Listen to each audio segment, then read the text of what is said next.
Okay, now we're ready to cut it apart. I've got my lines on the top that I drew to go by. And this is a jig that I made for something else. As it turns out, that it works better for cutting this in two than it did for what I made it for. I could make a better jig. This one suits the purpose. I've got it to where it works out nicely. I'm quite happy with it. I have cut this in the beginning. I used to lower the saw blade and put it over the top, and with one hand hold it down into place and crank the blade up. Not really a problem, but the bow itself is not very heavy. I never really had an issue, but I always felt it could slide around. And while I was trying to crank and hold that down into place, I just, was always looking for something different. I've also cut this freehand through the bandsaw before, and then drew the edges up with the edge sander. And for a little while I thought that was okay, and it worked. It just created a little extra work for me, and things weren't quite as true. This works out as good for me as anything I've done. I'm never ever quite happy with everything. I can always see an improvement in it, but this, when I put these back together, this is as true as any way that I've done it in the past.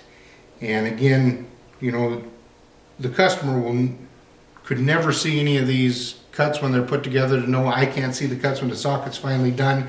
I can tell when I clamp it back down in my jig to wrap the socket that by doing it this way, I end up with the most true center cut. Not that that's really necessarily that critical, but it facilitates reassembly. It makes it a lot easier to reassemble it without a pile of shims and guesswork and whatnot. So what I've done here is I've got it clamped into place. There's an opening in the middle. I'm still going to raise my saw up through the riser, but this is quite heavy, and it's much easier for me to hold in place while I try to crank the blade up. But before I go any further, what I always do is blow the extra dust off the table to make sure that there's nothing that holds this jig up out of the way of where it's supposed to be. I always put my safety glasses on for this step, always, because this is going to throw a lot of wood and glass up in my face. I set it down over the top, over the center of the saw blade, and I line up my line with the saw blade exactly how I want it cut. Okay, and the saw blade's already partially raised, but the jig is higher also, so we got a good start there, but the blade's not touching the bow as of yet. I'm going to raise the blade up through the bow.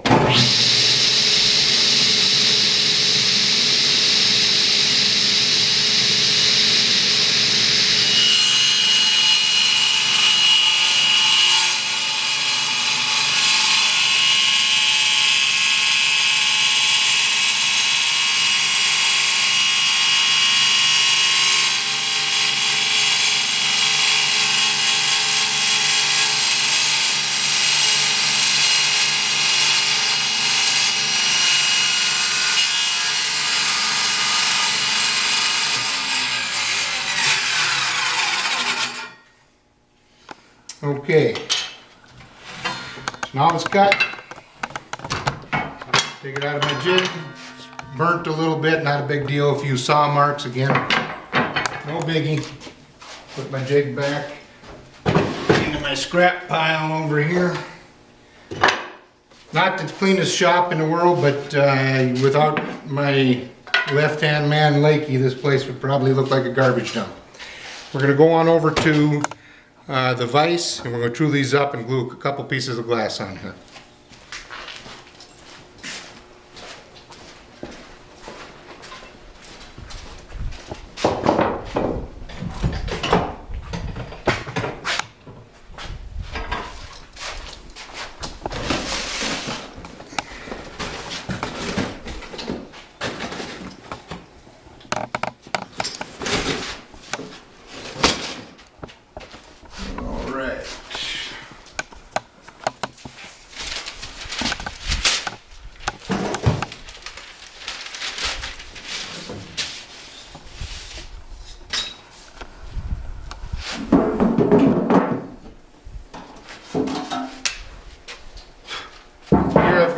couple of 1/16 inch pieces of the woven glass, the same type of glass that I use in my takedown systems. If you'll take a look at my site, I sell this stuff also.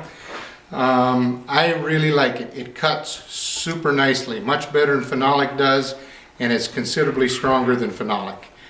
It looks good.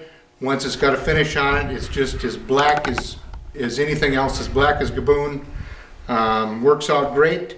And again, there's two 1/16 inch pieces. I'm going to put one on each side. That, for the most part, will take up the difference of the kerf. If it's a little bit off, 1/16 of an inch here or there, that's not ever going to be a problem.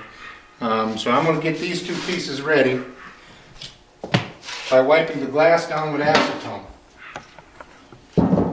At no time ever will I ever wipe down any wood with acetone. And let those dry.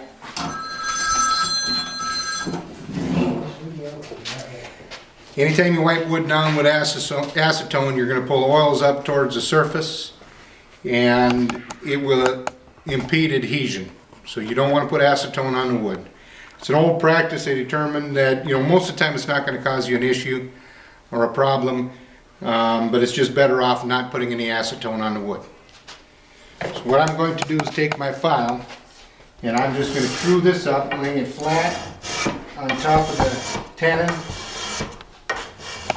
Take some of the burn off. Glue doesn't want to adhere to burnt wood as well as it would non-burnt wood. But I take care to try to file everything smoothly. If you have a little wobble in your saw blade, it's no big deal, as long as you get most of this true.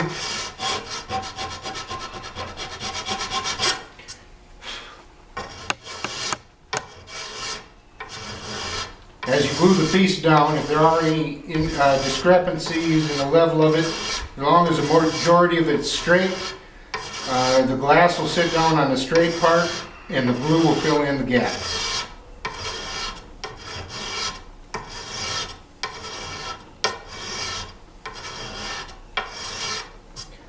Alright, that's pretty good. There's still a little bit of burnt back here on the Osage.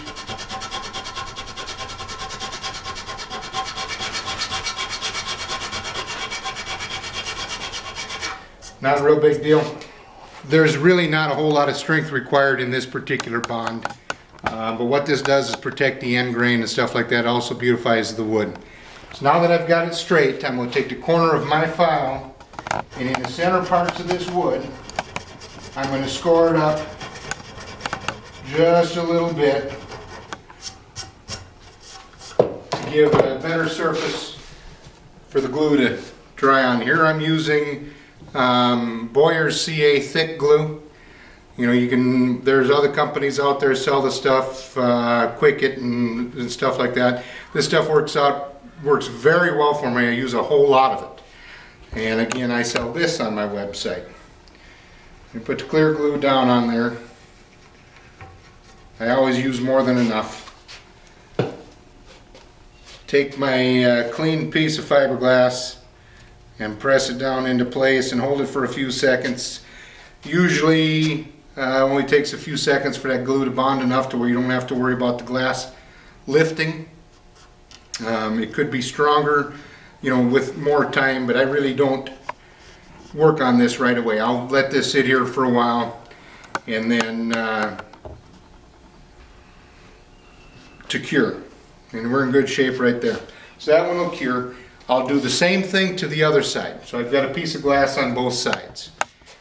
When I get that far, this is the 70-pound bow I was telling you about. It'll look just like that. I've got a piece of glass on both ends. You can use any type of glass or phenolic in this spot. It's really, again, these are not major strength areas,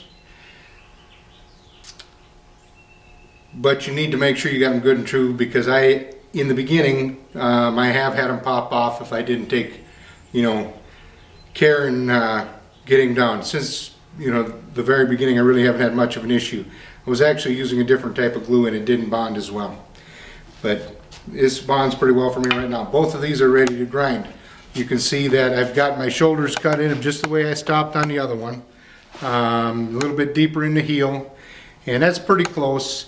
This one's got a little ways to go for sure. But now I'm ready to go back to my knife grinder and to true this up and get this just about ready to put back together. And you can see, I may be able to see that both of these I ground on the sander before I cut them apart, so I've got a true edge to put those back together with. So we're going to go back to the sander, to the knife grinder, and get these ready to put back together.